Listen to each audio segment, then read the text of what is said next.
দুপুরের আমি জোহরের নামাজ আদায় করে আল্লাহ আমাদের রাজপথের সহযোগিতা তোমার দরবারে হাত তুলেছি।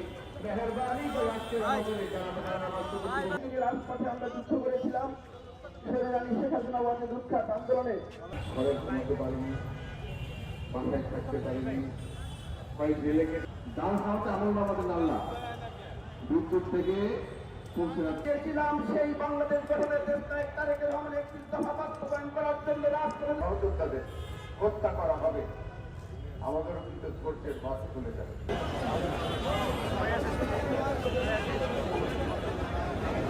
অনেক সময় অনেক কথা বলেছে, অনেক কাজ করেছে। সাবেক সহসভাপতি আলাদ জামির হোসেন, সাবেক সহসভাপতি ফরিদ আমাদের দেখেন, একটা মহল এই নির্বাচনকে বানচাল করতে চায়। নির্বাচনকে বানচাল করার জন্য টার্গেট কিলিং হচ্ছে ঢাকা শহরে। কিছুদিন আগে আমরা দেখেছি আমাদের ইনকলাব মঞ্চের হাদিকে গুলি করে হত্যা করা হয়েছে সেই নির্বাচনকে কেন্দ্র করে। আবার গতকালকে দেখলাম আমাদের বড় ভাই স্বেচ্ছাসেবক দলের সাবেক সাধারণ সম্পাদক, ঢাকা মহানগর উত্তর স্বেচ্ছাসেবক দলের প্রিয় মুসাব্বির ভাইকে সেই সেম একই কায়দায় গুলি করে হত্যা। আন্দোলন করব, ধন্যবাদ সকলকে। অত্যন্ত সংকটের জন্য আইন শৃঙ্খলা বাহিনীর প্রতি আহ্বান জানাতে চাই। আগামী আপনারা যারা জানান তারাই আজকে হয়তো সবকিছু হত্যা করেছে।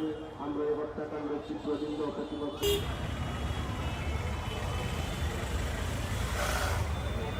এই যে ধারাবাহিকভাবে এইভাবে যে টার্গেট ক্লিন করে হত্যা করা হচ্ছে, টার্গেট করে করে এক এক রাজনৈতিক ব্যক্তিবর্গদেরকে হত্যা করা হচ্ছে, আমি মনে করি আগামী 12ই ফেব্রুয়ারি যে আমাদের ত্রয়োদশ নির্বাচন, জাতীয় নির্বাচন হবে, এই নির্বাচনকে বানচাল করার লক্ষ্যেই আমাদের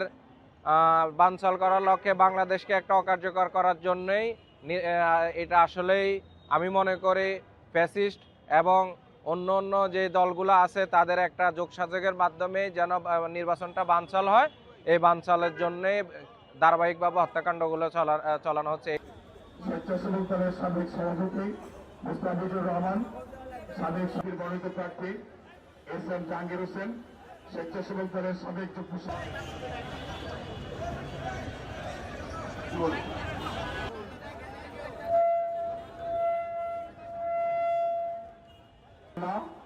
আব্দুল্লাহ মামুন, আব্দুল কুদ্দুস সহ আমাদের বর্তমান কমিটির সহসভাপতি ডাক্তার জাহিদুল।